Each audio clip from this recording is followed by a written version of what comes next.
கருணை கொடையாக மழையை பொழிந்தான். அந்த மழையில் நனைந்த என் பசுவின் மீது கருணை கொண்டு நம் திருக்கச்சி நம்பிகள் அதற்கு சேவை செய்து கொண்டிருந்தார். பிறகுதான் அவர் அடியேனால் அடையாளம் காணப்பட்டார். இல்லை என்றால் அடியேன் தொடர்ந்து ஏமாந்து கொண்டுதான் இருப்பேன்.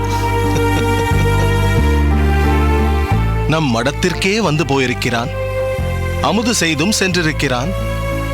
எங்களாலும் அடையாளம் காணப்படாமல் ஏமாற்றப்பட்டிருக்கிறோம். வேறு யாரெல்லாம் திருக்கச்சி வண்டிக்காரனாக வந்ததில் ஏமாந்தார்களோ? பகவானுக்கே வெளிச்சம்.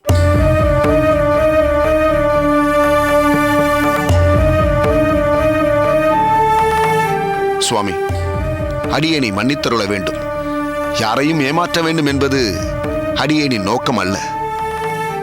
வரதனின் உத்தரவை அடியேன் சிறைமேற்கொண்டேன், அவ்வளவுதான். அடியேன் வேடிக்கையாகத்தான் சொன்னேன் திருக்கச்சி. உன் உள்ளம் அடியேன் அறிவேன். நீயும் சரி, நமது திருமலை நம்பியும் சரி, அடியேன் சொல்லை தெய்வ வாக்காக எண்ணி இரு பெரும் தலங்களில் எம்பெருமானுக்கு நித்திய கைங்கரியம் செய்து வருகிறீர்கள். ஆச்சாரியருக்கு ஆற்றும் முக்கியமான இரு கடமைகளுள் அதுவும் ஒன்றாயிற்றே.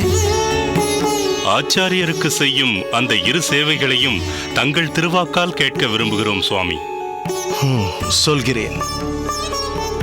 ஆச்சாரியருக்கு சாமரம் வீசுவது, குடை பிடிப்பது, அவருடைய வஸ்திரங்களை துவைப்பது போன்ற காரியங்கள் வபு சேவா.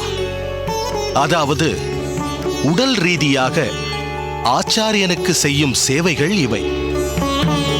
ஆச்சாரியன் கூறும் அறிவுரைகளை கடைபிடித்து சாஸ்திர கோட்பாடுகளை முறையே பின்பற்றுவது வாணி சேவா.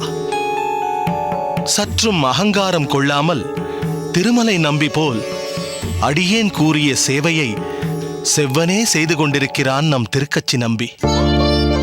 எந்த நிலையிலும் தன் புஷ்ப கைங்கரியத்தை அந்த கஜேந்திரன் என்னும் யானை பெருமாளுக்கு சேவை செய்ததைப் போல் இவனும் வரதனுக்கு செய்வதால் இவனை கஜேந்திரதாசன் என்று அழைக்கவே அடியேன் பிரியப்படுகிறேன். அடியேன் பெரும் பேறு பெற்றேன் சுவாமி. திருக்கச்சி நம்பி, வந்ததுதான் வந்தாய், உடனே சென்று விடாதே. ஓரிரு நாட்கள் தங்கிவிட்டு பிறகு செல். தங்கள் உத்தரவு சுவாமி. திருக்கச்சி நம்பி, அடியேன் திருமலை நம்பியின் மருமான் ராமானுஜன் எப்படி இருக்கிறான்? அடியேனின் சகாவான சோமயாஜி போன்றே ராமானுஜனும் பழகுவதற்கு இனிமையானவன்தான். இந்த சிறிய வயதிலேயே பூரண ஞானத்துடனும் சாஸ்திரங்கள் பல கற்று வந்தாலும் சிறிதும் கர்வம் இல்லாமல் அனைவரிடமும் பழகும் சுபாவமும் சமுதாயத்தின் பாலுள்ள அக்கறையும் அடியேனை மெய்சிலிர்க்க வைக்கிறது. அடியேனும் கேள்விப்பட்டேன் திருக்கச்சி.